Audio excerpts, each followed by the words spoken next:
Sino po naniniwala isang araw, alaala na lang ang payo ng mga magulang mo sa'yo?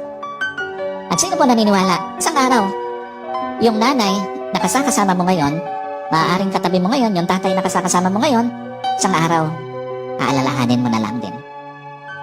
Hindi kayo forever na magkasama. Kaya nga, lahat ng magulang hanggat kasama pa yung anak, gagawin ng lahat, ipapayo lahat ng mabuti, paaalalahanan ng anak kasi alam niya, isang araw, iiwan niya yung kanyang mga anak. Isang araw, hindi lang payo ng mga magulang mo ang magiging alaala. Kahit magulang mo isang araw, magiging alaala na lang sa buhay mo.